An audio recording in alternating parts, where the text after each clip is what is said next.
Hello, welcome to Waypoint Survival. Today, I want to show you my vintage scout kit. Stay tuned.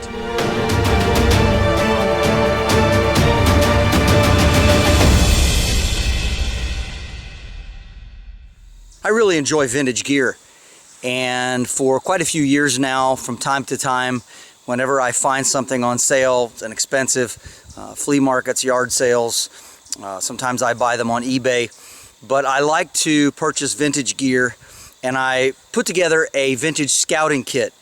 And so I've got a lot of unique items, things that you just don't see a lot of anymore, and I really wanted to show that to you.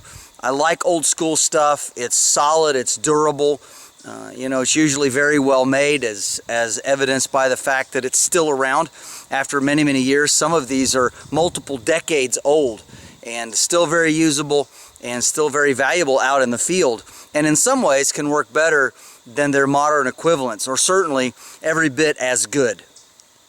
Alright, so let's get into this kit, and I want to show you exactly what that looks like. I'm excited to show you what I've put together in this vintage scouting kit. Here's a close-up of the kit, and gives you a little bit of an idea of how it looks.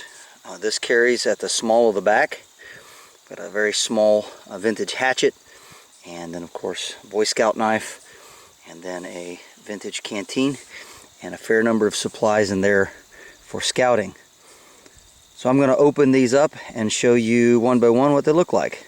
Okay, so working our way from the canteen over, we first of all just have a vintage canteen with the Bakelite top, and it is made by it's got an AM stamp on it. I don't know if you can see that or not, but this is just a great canteen. It is full of water, and it's waterproof. It's many decades old. It's got this great carrying case that's wool inside, so it helps it to stay cool, and it's got a couple of different adjustment snaps here so you can snug it down real good. And of course, that's also if you wanted to carry a canteen cup with it as well. Then here's a really neat little find that I picked up at a flea market in Pennsylvania, and it's just a very old vintage hatchet. It doesn't have a name on it. I'm not even sure who made it, but very well made, pinned on, looks like Bakelite handles. And this is great, of course, for chopping and processing firewood, or for any game. Also for clearing out brush when I'm tracking or trailing game and I need to set up a stand, or if I'm looking for a location to just look out from and to put up a blind. So this is a great hatchet for that. Getting into the main leather case here, and I picked this up at a yard sale, and I believe it was originally for Harley Davidson motorcycle, but it's extremely well made, very thick leather, and does what I need just perfectly. Inside we have this leather pocket, and this actually came off of a leather shirt, and so I just literally cut the pocket off and kept it, and it works really great for these type of items. And in here I carry my vintage field glasses.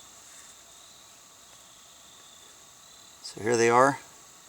Work really well after a lot of years. Next item that I carry, down here in the bottom and tied up with leather, I carry a pocket stone for sharpening my hatchet and also my knife.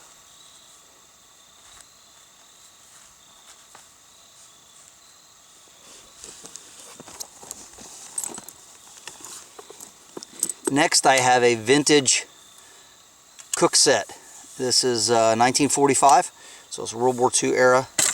And inside, many of you are familiar with this type of cook set. This one is stainless steel, does have an aluminum handle.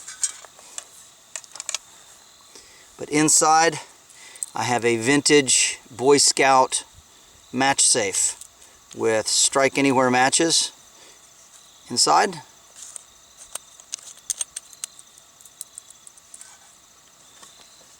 I also have my Flint and Steel Kit, and this is made from 2 tongues from a leather shoe with a deer antler toggle.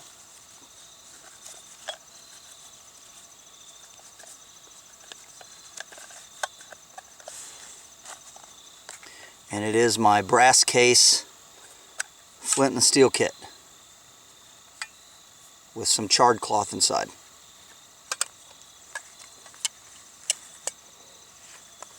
The next item is my Possibles kit, and it's in the other pocket from the shirt. It's a suede leather. I have, of course, the bandana. Got to have that cotton material. I also carry a vintage spoon and fork and knife combination, along with the can opener. You can see. I also carry a hank of jute twine that's tied up with some leather straps to help hold it together.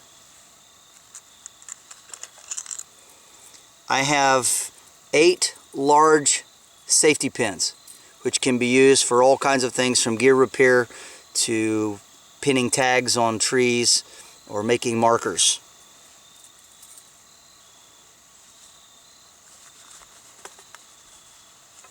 I also have a very small vintage awl.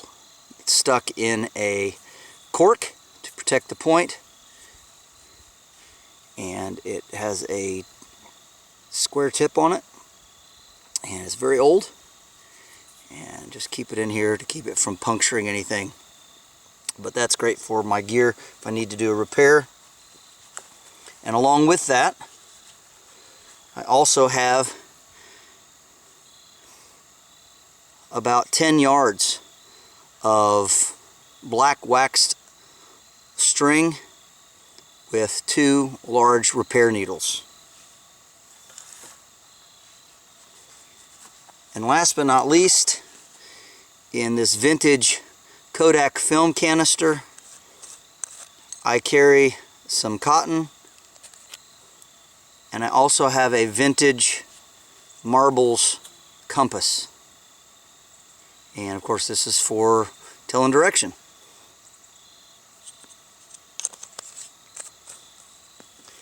And last but not least, I have the Sheath Knife, which is just a vintage Western Boy Scout, official Boy Scout knife. High carbon steel, holds an excellent edge, and just a really great knife all the way around. As you can see, it is full tang.